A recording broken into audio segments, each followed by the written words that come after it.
Informasi lain, Saudara, usai pra-peradilan ditolak, tersangka kasus dugaan pelanggaran perlindungan konsumen terkait produk dan layanan kecantikan. Sekaligus influencer, Richard Lee kembali diperiksa Polda Metro Jaya. Setelah gugatan pra-peradilan ditolak Pengadilan Negeri Jakarta Selatan, Richard Lee berjanji akan memberikan keterangan yang sejujurnya kepada penyidik Polda Metro Jaya mengenai produk kecantikan yang dijual. Richard Lee mengaku semua produknya sudah berizin sehingga tidak membahayakan keselamatan pengguna. Polisi juga telah menerbitkan surat pencegahan dan penangkalan atau cekal kepada Richard Lee.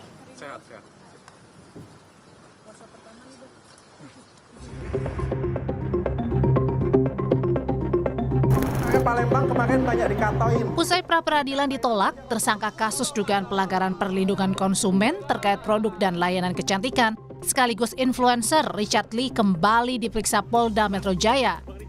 Richard Lee mengaku semua produk kecantikan yang dijual kepada konsumen sudah sesuai prosedur.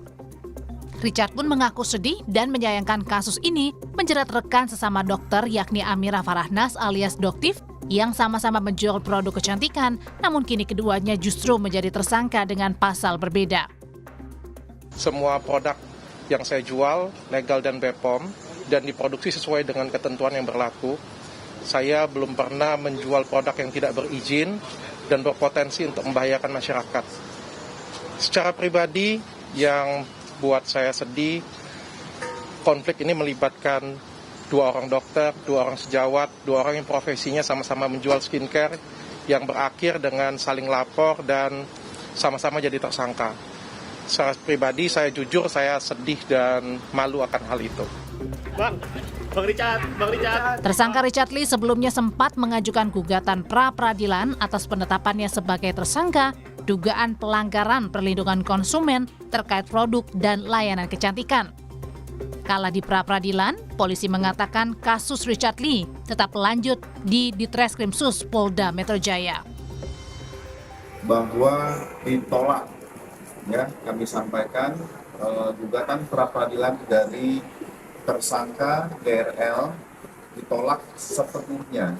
Adapun langkah penyidik setelah menghormati putusan pra-peradilan ini, penyidik akan mengirimkan kembali minggu depan mengagendakan untuk pemanggilan tersangka DRL dalam proses lanjut menghadapi proses penyidikan yang ada di Ditreskrimsus Polda Metro Jaya.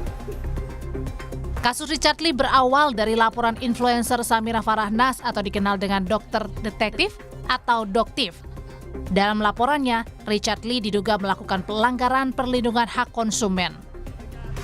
Richard Lee selain sebagai pengusaha produk kecantikan, juga dikenal sebagai seorang kreator konten. Tercatat ada sekitar 5,9 juta pengikut dalam channel YouTube yang dikelolanya. Tim Liputan, Kompas TV. Ini bukan cuma kenyang, juga glowing ya.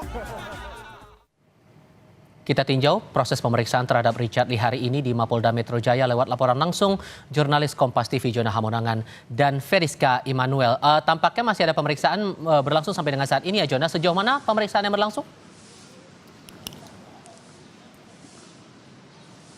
Ya Tifal, kalau kita merunut tadi, Dr. Richard Lee masuk ke ruang Ditreskrimsus Polda Metro Jaya sekitar pukul 10.21. Sekarang jam saya masuki pukul 16.11, jadi kurang lebih sudah 6 jam dan masih berada di dalam. Jadi proses yang dilaksanakan adalah dalam rangka untuk pemeriksaan dan statusnya sudah sebagai tersangka, di mana penyidik tentu saja akan mendalami beberapa catatan penting, mengingat kalau kita lihat adanya dugaan, tidak hanya dugaan terkait dengan kesehatan, tapi juga adanya hak konsumen. Dan itu saja menjadi satu hal yang cukup penting untuk penyidik untuk bisa mengetahui. Seperti ketahui bahwa kasus ini sebenarnya bergulir cukup lama, di mana adanya temuan dari Doktif atau dokter detektif, di mana ditemukan adanya beberapa produk kecantikan yang dikeluarkan oleh Dr. Richard Lee ini ternyata diklaim ada bermasalah dengan izin Badan POM. Nah, inilah yang menjadi alasan mengapa keduanya bisa berseteru. Dan terkait dengan adanya hal ini,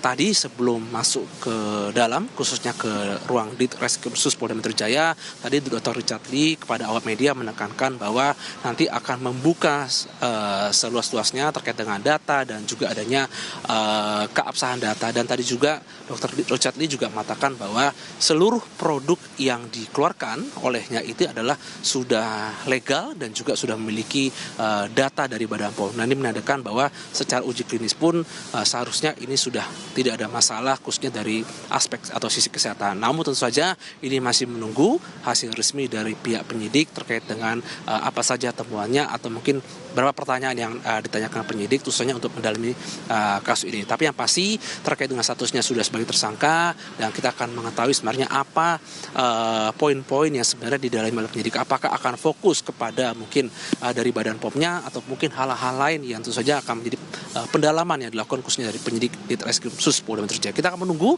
mungkin beberapa saat lagi nanti akan keluar dan Dr. Richard Lee akan memberikan pernyataan terkait dengan apa inti atau fokus dari pemeriksaan penyidik. Tifal. Jona Hamonangan dan Feriska Immanuel melaporkan langsung dari Mapolda Metro Jaya. Terima kasih.